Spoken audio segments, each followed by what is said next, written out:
জিম্বাবুয়ের হারারের সেই মহাকাব্যিক ১৫০ রানের ইনিংসটা যেন এখনও বেঁচে আছে। এই তো সেই ছবি মাহমুদুল্লাহ রিয়াদের বিদায়ী টেস্টের সেই হার না মানা ইনিংস। বয়স বাড়ে, বৃদ্ধ হয়, কিন্তু মানুষ বেঁচে থাকে নিজের কর্মের মাধ্যমে। রিয়াদকে সাইলেন্ট কিলার ডাকলেও রিয়াদ কাজ করেছেন নীরবেই। সেদিনের বিদায়টা ছিল অনেক নীরবে।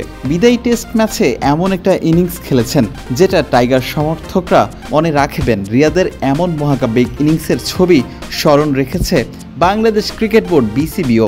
সিলেটের রাস্তায় রিয়াদের ঐতিহাসিক সেই ছবি আত্মবিশ্বাস যোগাবে তরুণ ক্রিকেটারদের মনে। হয়তো সবার মনে আরও একটা স্বপ্ন তৈরি করবে, হতে হবে ভবিষ্যৎ রিয়াদের মতো, কিংবা রিয়াদকেও ছাড়িয়ে যেতে হবে। টেস্ট ক্রিকেটের ২৫ বছর পূর্তিতে শুধু রিয়াদের ছবিই নয়, সাদা পোশাকে যারা দেশের ক্রিকেটকে রাঙিয়েছেন তাদের সবাইকেই স্মরণ করা হচ্ছে।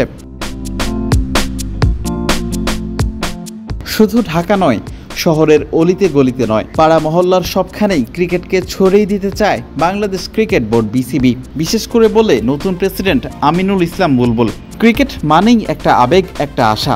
সেই আকাঙ্ক্ষা তরুণদের মনে, এই আশা আকাঙ্ক্ষা এভাবেই জেগে উঠেছে। টেস্ট ক্রিকেটের ২৫ বছর পূর্তি যথা রজত জয়ন্তী উপলক্ষে সিলেট সহ এভাবেই ৭টি বিভাগে আয়োজিত হচ্ছে।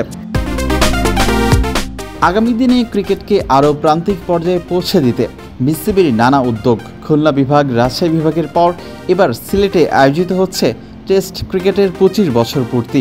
বিসিবি সভাপতি আমিনুল ইসলাম বুলবুল এই আয়োজনের সাক্ষী হতে ছুটে গিয়েছেন সিলেটে। সিলেট আন্তর্জাতিক ক্রিকেট স্টেডিয়ামে নানা ব্যস্ততায় দেখা গিয়েছে আমিনুল ইসলামকে। সংবর্ধনা পেয়েছেন, পুরো মাঠ ঘুরে ঘুরে দেখেছেন। নিজের দেওয়া ঘোষণা বাস্তবে পরিণত করতে উঠে পড়ে লেগেছেন তিনি। ক্রিকেট খেলেছেন বলেই ক্রিকেটের কদরটা বেশ ভালোই জানা আছে তার। তাই তো প্রেসিডেন্টের এমন উদ্যোগ এর আগে দেখা গিয়েছে কিনা সেটা নিয়ে প্রশ্ন থাকতে পারে। তবে সব কিছু মিলিয়ে আমিনুল ইসলামকে একটা ধন্যবাদ দিতেই হয়। ক্রিকেটের বিকেন্দ্রীকরণ এবং প্রান্তিক পর্যায়ে ক্রিকেটকে পৌঁছে দিতে আগেই এমন ঘোষণা দিয়েছিলেন তরুণদের উজ্জীবিত করতে অনূর্ধ্ব ১২ 6-a-সাইড টুর্নামেন্টের আয়োজনের কথা। সেটা জানিয়েছিলেন আগেই। সিলেটের মাঠেও এর ব্যতিক্রম ছিল না। অভিভাবকরা এসেছেন খুদে ক্রিকেটারদের সঙ্গে, বালক বালিকা সবাই এসেছেন এই টুর্নামেন্টে অংশগ্রহণ করতে।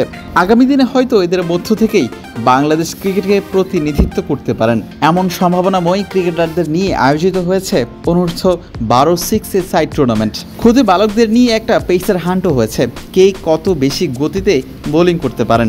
অনেক আনন্দ উল্লাসের সঙ্গে সব কিছুতেই অংশগ্রহণ করেছেন বালক বালিকারা।